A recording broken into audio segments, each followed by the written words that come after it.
Welcome to another episode of the Academy Driving Women Entrepreneurship.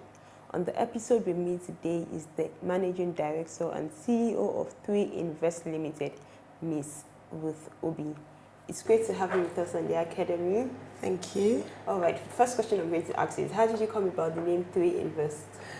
Well, first of all, my name is Ruth Obi, and I'm the CEO of 3Invest. 3Invest started back in 2006 within three friends.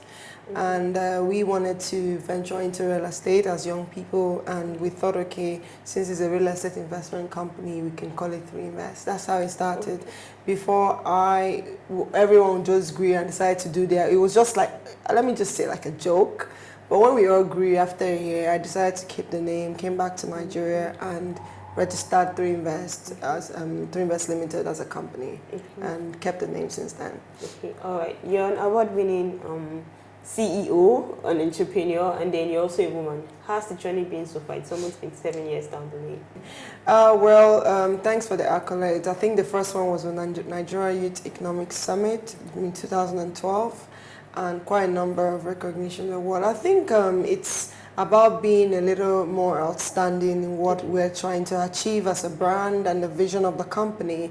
It takes a lot of diligence to be able to put through the challenges that we face, especially as a woman. Of course, it's challenging, but I really don't. I'm very, very positive. I always take things in the positive light. So when things seem like they're a big challenge to me, I try to see opportunities beyond those challenges. So far, it's been quite a tough journey, I must say, but it's been worth it. What skills have you learned so far that can serve as for an aspiring entrepreneur in the sector? What skills have you gathered so far that could help other people? Well, if I'm talking to younger generation, you need a lot of patience. I've never looked at myself as a very patient person, but by the day I take dozens of patience just to even get up and get stuff done. We are in an environment that, a lot of things just don't work, unfortunately, but some do work. So for you to get things working, you have to put a lot of time. So I think the journey so far has been quite interesting, like I've said. And as a woman, as a young, I started at a very, I wouldn't say as a very, because I mean, some people became billionaires at a very, very young age, but as a young woman, running a company like 3Invest, it takes a lot of courage, and to me, prayers, because with support from people, learning from who has done it before, what did they do wrong, what could they do better, and that has always been my drive, to get it better. Now, 3Invest was what happened to be in place during the global economic meltdown. How were you able to pull through that? Oh, well, we started business, let me say, January 2008, and that year was actually the boom year, but unfortunately the boom lasted 1 year when we got into business. And in 2009, it was quite difficult. Actually, I took a break and I went back to school. That's what I did. I went back to the Enterprise Development Center, EDC, that was just part of Lagos Business School, to go and study for quite a few months, to learn on how to build for sustainability, building a better brand. So what I now did was to devise a strategy that could keep me in business, even if my enemy was the president. So the truth of the matter was that it was just strategically positioned in such a way that we can, either there is boom or no boom, we're in business. So it affected us a little time. I mean, there was no business, there was no money, and being a small business was not easy for you to access funds, but we were able to pull through, and we have a story to tell for that. Thank God to that. All right, now I'm interested in exactly the real estate sector. You see, there are so many things that are happening in the sector nowadays, and then one of it is that it's become so expensive that low-income earners cannot really afford a home. What do you have to say about that? Well, home ownership, first of all, real estate is the best place to put your money because it's intangible. Now, having an investment in real estate is invaluable, obviously, because you're never going to lose your money, depending on how you bought. But that being said, about ownership of housing, affordable, providing housing provision for citizens, which is where I think you're channeling your question, is not really real estate in per se. It's housing, which is a human right. Okay, there's a difference in when you're trying to invest in real estate because you have income and you want to put it somewhere to turn it around, and for having a home. Okay, now the issue we have here, which we have that forms the deficit, is not the investing in real estate, it's the ownership of home, as in having a place to put your head, which is your home. But when you look at it, because we're in a culture whereby there's urban and the region area, we all have homes where this is where we are from. But when you come to urbanization, now you're talking about investing in real estate, trying to buy a place where you now reside.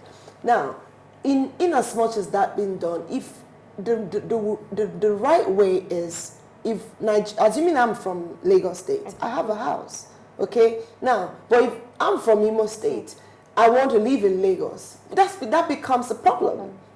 Now, what do we now then do is, the government owes us, right as citizens to have our own homes, okay, to provide housing. So if you're in the urban, like, you're in an urban city like Lagos, it becomes, with the population of the people, it becomes a little bit difficult for the government to be able to provide accommodation for everyone or provide housing for everyone.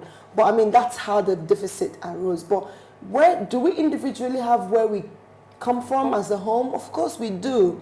Okay. Now, talking about housing as well, it's, like I said, is a government, is something that is owned to us by the government. It's a governmental right to the people. Like we know, Lagos State has started a scheme called the Lagos Home Ownership Scheme. Okay, that allows you, a resident of Lagos, a tax-paying resident of Lagos, to be able to access home finance through that scheme. So, but it's a bit difficult to explain, because sometimes also we actually want what we don't even deserve. If you're a low-income earner and you want to live in a place where high income earners or rich people live, for example, let me put it that way, that becomes a problem. So we have to start differentiating, urban real estate with regional real estate as well. Yeah. Okay, all right. Now, I'm going to move over to your programs. You have a lot of things going on with Invest, under Invest Intelligence. How did you come about that, having your own radio show and also... Well, like I said, during the downturn, okay, a lot of things crop up. As an entrepreneur, you can never have a downtime, okay? In as much as the economy is down, what you do is you have to put a lot of thoughts. Like I said to people, I love my toilets because it gives me a lot of thinking to do. So as an entrepreneur, you need to think. You need to use your thought process. I mean, because that's the only way you can actually come up with strategy to move your business forward.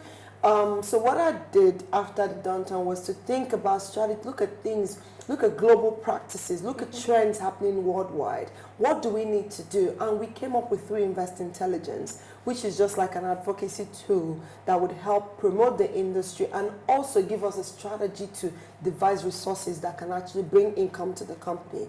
That has been running for the past 3 to 4 years. I mean, which has like a 5-year plan to get to where it wants to be. I mean, coupled with that, we started a radio show. It all started like a joke. You have a radio air right now, and we had the online, Invest Online, which is putting information. All these are free resources that Invest puts out to the public to be able to educate. It's about education. It's about information. We know there's depth of data in terms of when you want to access information in the industry. So these are things we know that would help our brand get recognition that we need worldwide. So we thought, okay, we should have a gathering whereby professionals can unite every year talk about trends, talk about things happening, look at new opportunities, look at things that can help move the industry forward. That was how the Real Estate Unite started. And of course, the awards was also just encourage and recognize excellence in the industry. A lot of people are quite outstanding. People that have won our awards in the past 2 years, you will see that their brands are quite different in what they do. So we believe that as an industry, if you do better, it's better to be recognized for, if you're doing something good, it's good to recognize you to be able to do better. So we felt that we might not even have the capacity as a company, but we have a board, a 7-member advisory board, who are all top professionals who sit as the judging panel, and also everything that has to do with the corporate governance of the event. So it actually runs like a company. So all these are things we have as an advocacy tool to help drive, focus, to the real estate industry in Nigeria and Africa at large. Okay, all right. I'm aware that you have Unite conference. This is the third one coming up later on the 10th October. Yes, October and 2nd and 3rd, yeah. Okay. You're also going to be launching. Yes. Okay, we're quite excited to talk about that. I mean, in our press conference last week, we talked about that. We'll be launching the healthcare real estate. No, it's not. We're not launching anything. It's actually what it is we have a commercial real estate roundtable that is already programmed at the event. But during the outbreak of the Ebola thing that happened, like last 2 months, we felt that, having a tool, an advocacy tool that is quite responsive to the growing trends in the industry, we just felt that, really, what are we going to do to lend our own support? So we started researching, and we came up to see that also that healthcare, investing in healthcare real estate with the kind of demographics we have would push the sector forward. So a lot of foreign investors come into the country, obviously, to invest in commercial space, because that's where you can get in, your money returns and everything. So most of them invest in retail spaces, offices spaces, and all that. We felt, okay, there's need to start pushing investors to invest in healthcare real estate. So that means really building hospitals, building healthcare cities, building retail mobile clinics to be able to respond to, the health situations that we have here in Nigeria. So I heard, for example, last week, the deputy British commissioner passed away at the airport. The airport should actually have a clinic. I don't think there's any clinic at the airport. If you go to, for example, walk into UK, you see a place that says it has the medical box. If you have any medical urgency, you can come in there. So I think we should learn from the developed economies, emerging economies that actually have done this and see. I mean, look at Dubai has a Dubai healthcare city. How old is Dubai? So when you look at that, why can we not push investment in that sector? So we're talking about it from the construction point of view. How do we start building cities that will accommodate our healthcare? Just look at, all you need is a small parcel of land to be able to put our diagnostic center. There are a lot of things in the I'm not a doctor actually, so in the medical space, we just feel that, okay, this interest will help us. And also we are launching, that's the one that we're going to now be launching, the African Women in Real Estate. That was actually much needed because we were going to do that last year, but we just felt that, okay, at the time that we didn't really have the capacity, but we thought that was the right time. So earlier in the year, I met with the World Women in Real Estate, the founder in MIPIM in Cannes. There's an event called MIPIM in Cannes. We met them, we talked about it, and I told her I was going to launch. She was quite excited. So what does that do? It's just educate women about their rights, real estate women entrepreneurs, women developers, so that they can be able to understand the rights and what they can do as people and be able to unify each other in the industry. That will also expose them towards opportunity to access funds. And for them, that will help the women, because there are quite a few women funds out there, internationally, globally, locally. Goldman Sachs supports women. There is also the Chapel Hill Women Fund, and I think a few banks are also doing banking for women. So when we push this together, you can see that it's going to make women more included in what is being done in the industry. Also, of course, it's a male-dominated industry, so we just felt that we want to push interest towards having more women participate in real estate.